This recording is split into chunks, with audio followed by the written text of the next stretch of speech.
Don't you think also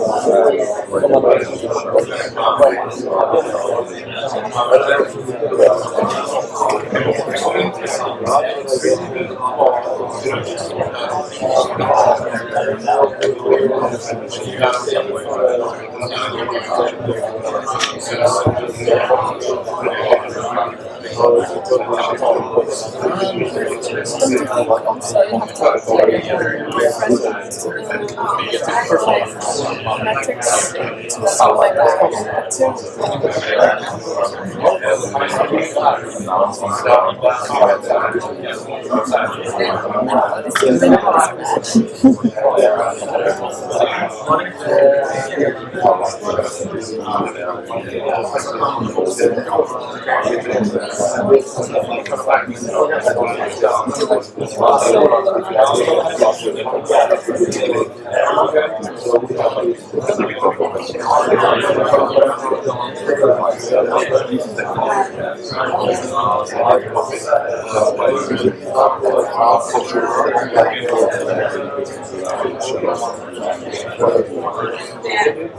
different metrics to see like the this is really maybe not like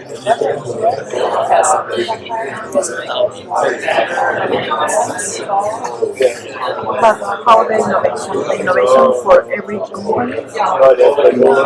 I think I need like the process of the innovation like respect. I think that also influences that's maybe more futures than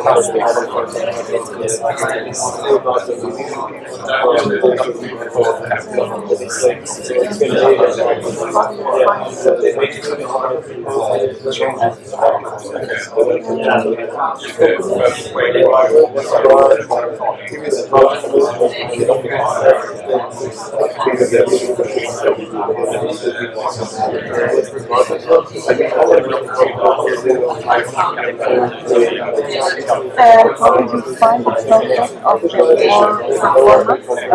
Could be like companies that are not like digital, that I don't know, haven't innovate about digital, I don't know, like IoT or something like that.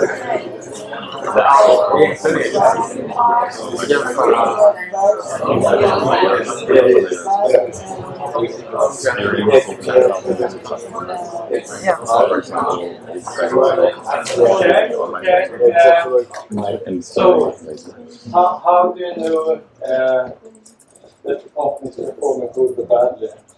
What would you look at? Yeah. We use the EBITDA. Yeah. Because I think usually you can just put the earnings before interest taxes, amortization. And then you know like what after the acquisition financial performance. Then you can compare it to competitors in the market, and if they're performing better, then they think that's good. If not, they might do other. So you're comparing one result with someone else's. Yeah. And why EBITDA? EBITDA? EBITDA. Okay. Why not net profit or? Because like depending, it doesn't matter how many interests they pay to the owners or how many taxes, because taxes always depend on what they say in the balance sheet at the end, and it depends also on the companies, and so this is much more comparable as other companies. Before I talk like interest and taxation. Okay, so you can compare numbers with your competitors. Your suggestion was today. Something else? Yeah. I believe the cash flow is an important indicator for the healthy performance of the organization. Yeah. So you would look at the cash flow. Yeah, it's very important. In addition to the profit, and also we may need to split it. We have to compare the company performance or judge it based on the internal financial statement, and we have to look to the external situation, because sometimes if you are making a profit of 0.1% while it's a crisis, we can say that company is performing well, they are surviving. Yeah. But if you look inside, you have to consider how it's going on internally. Yeah. And I think that type of like understanding you get by comparing with other firms. I mean, if other firms, if you're suddenly performing, if your performance is really bad, and if your competitors' performance are really bad as well at the same time, you get the understanding of the situation that okay, it's not only us that don't have bad performance, it's something on the market. In the demand or some sort of things about the supply or something like that. That's why okay. So that is what you would do? Yeah. I have to do the first, and you have to look at the company's strategy to determine if it's okay that they're performing badly in the market. Right? Yeah. For example, they have low pricing because one of our competitors start. So that they have some years where they have better but maybe it's the strategy because I agree. It's a good point, and it's more related to the strategy. It's the same thing with these digital firms that basically does not have that big revenues initially. They are doing that to create markets and users and stuff like that. But if we take more mature firms, I mean, you can do a lot of things, of course. I mean, EBITDA is one thing, but what that actually tells us, I think, things that are in the income statement, which is the case here, which net profit, the revenues, costs, and things like that. I mean, it's only numbers for 1 year, but what that can actually tells us is that it gives like directions and trends in profitability.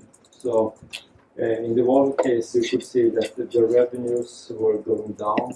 For example, the net profit was going down. So if you look at the numbers for 1 year in the income statement, that actually tells us about the direction of the revenues and profits and stuff like that.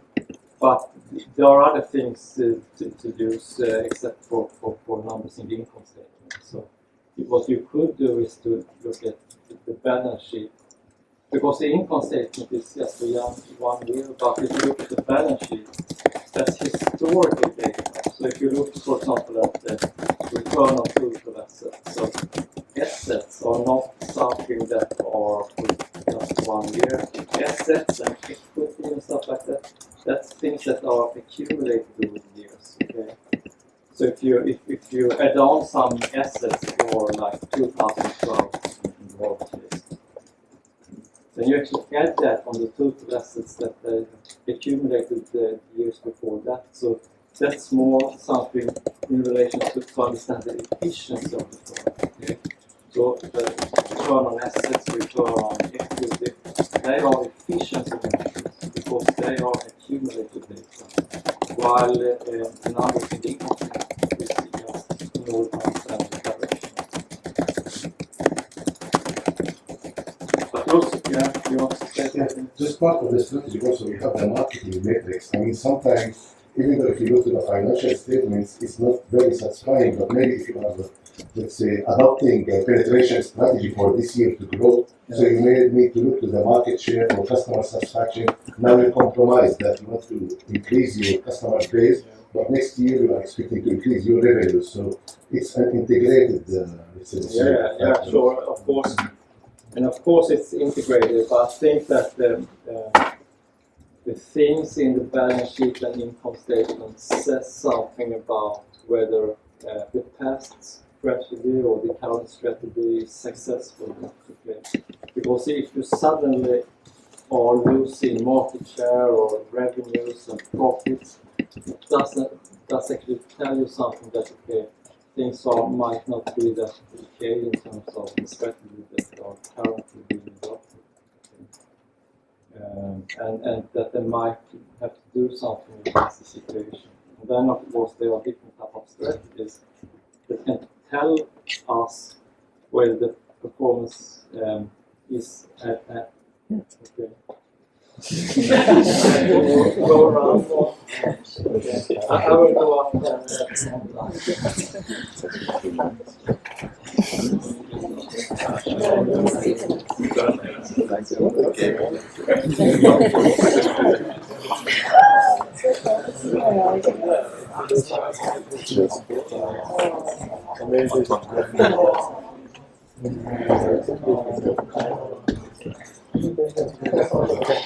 But I mean, given that we have the same strategy, and if the results are changing over the years, I mean, then it's not only about the strategy.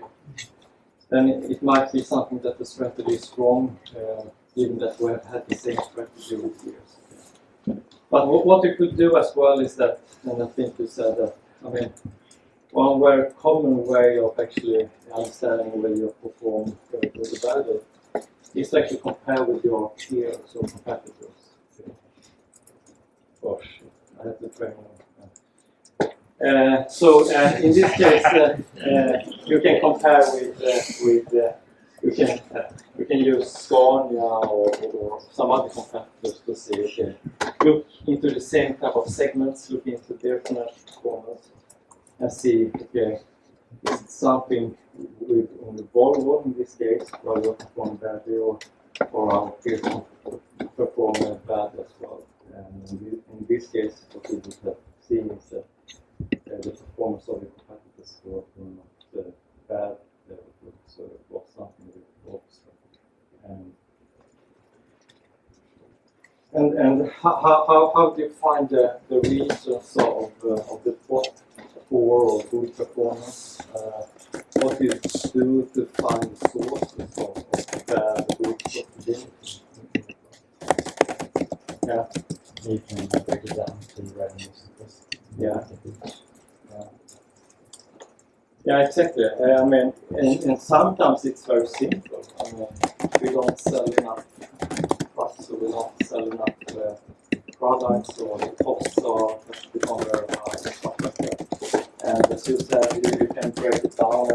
One quite effective way is to look at the return on capital employed, which is basically the same thing as return on assets. You can try. Because when you compare return on capital employed or return on assets, you get an understanding about the operational efficiency of the different firms. And in this case, it's a comparison of UPS and FedEx. And return on capital employed or return on assets can be broken down to return on sales and sales per capital employed. If you multiply them, you get the same results. Okay? So it's just the model, which I took from the book. And what you could see is that, okay, then you can dig into the numbers to see, okay, what are the discrepancies between these type of firms.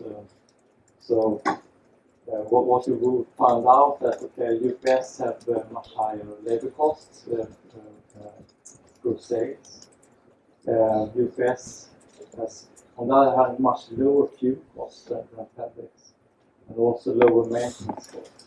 So the sales per capital employed, they are very similar. Okay? In terms of the efficiency of the firms, they are very similar. But the return on sales are very different. Yeah. But of course, one company is doing more effort into that. Yeah, but Of course, that's correct. But I think that okay, that actually explains something, and I think that what this case and what we can try to understand here is that, okay, they have different strategies. Okay? FedEx have one day delivery and they have to deliver the airplanes. Okay? While UPS have more ground services, and what you will find out is that the ground services are more profitable than during that time, yeah. during that time. it might change based on the competition. But still, that does not explain everything.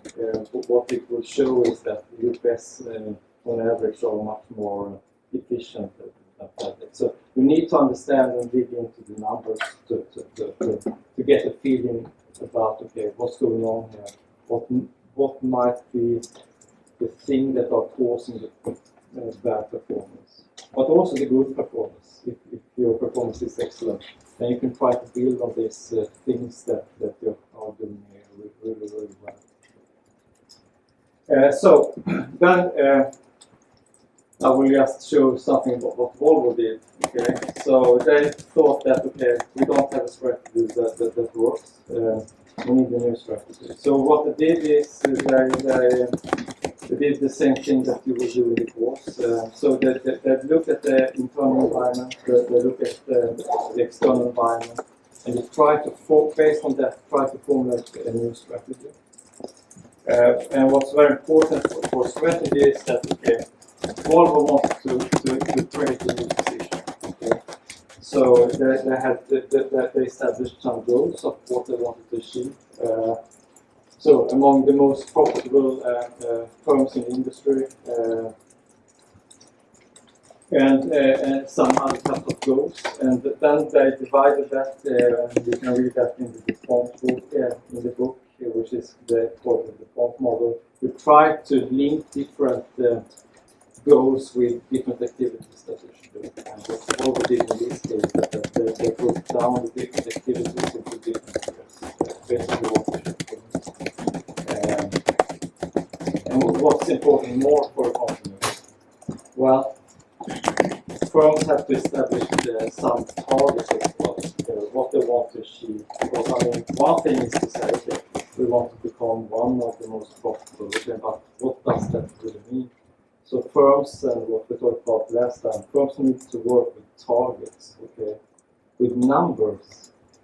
Not we will be one of the most profitable. What does that really mean? So the firms also need to work with targets, and I think in this Volvo case, I think they were not that efficient. So many of the targets were related to increase efficiency, to take down costs, and say, for example, that the IT costs cannot be over 2% of the total cost of the whole group.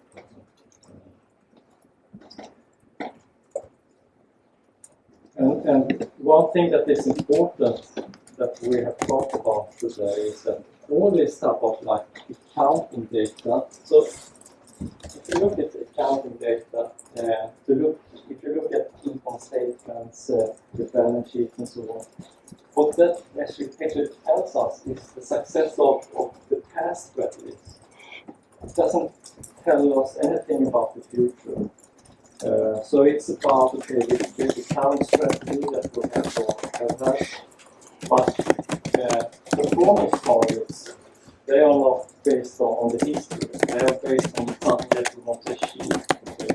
So if we implement a new strategy, targets, performance targets, they are the requirements for the strategies that we are currently being okay? So one is forward-looking, another one is backward-looking. And it's the same thing with the stock price of a firm, for example. That's always forward-looking. It's not based on, of course, it's based on the history, but it's based on what people think that the firm will perform in the future. So there are a number of areas where profit performance and the strategy analysis goes hand in hand. So the thing that the method that you will use in your projects is that first of course, you need to identify the current strategy. Then you need to understand, is this strategy good or bad? And for that you need financial numbers in some way, just to get a feeling about strategy is good, the strategy is bad. Then you need to understand, why is it good? Why is it bad? And for that, you can also use financial numbers. or using comparisons with peers and so on. When you understand how the performance is, what the problems are, then the firm might need a new strategy. And in order to formulate a new strategy, and that is what this course is about, is that you need to analyze the industry that you are competing in, so the external environment. You need to understand what the current situation of the firm, what's your competitive advantage, or what's your resources and skills that you can go on that might be successful in the future. And based on what the problems are, based on the external environment, and based on the internal environment, based on that you formulate new strategy. Okay? But we will talk about that later on in the course. This is just a rough framework that we can use and how we can think about that information. So that was a lot, but I wanted to introduce that we cannot only work with strategy and strategy analysis without any link to some type of performance. Okay? And the strategy is sometimes or very often about the details. I mean, if we want to understand the performance, if we want to formulate new strategies, we really need to look into the details of and to formulate good strategies. So, I think we have 30 seconds. So, if this would be the exam day, and I would pose the question, okay, business strategy is primarily a quest for attractive markets, profits, or superior technology. What would your answer be?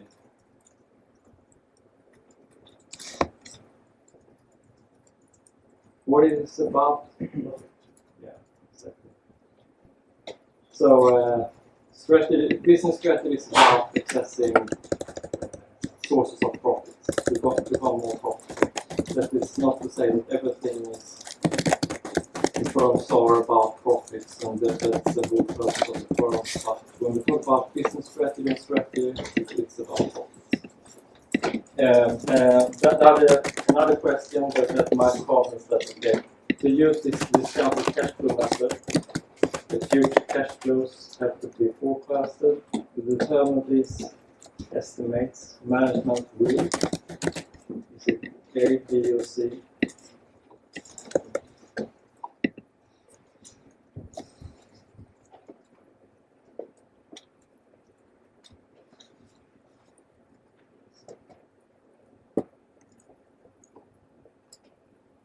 It's quite easy. You should know it. You say A. Yeah. Do you agree? Yeah. It's A. So good. So you just take some. So on Wednesday we will talk about industry analysis. So the profitability level of different type of industries and how we can analyze that. So welcome back. Thank you.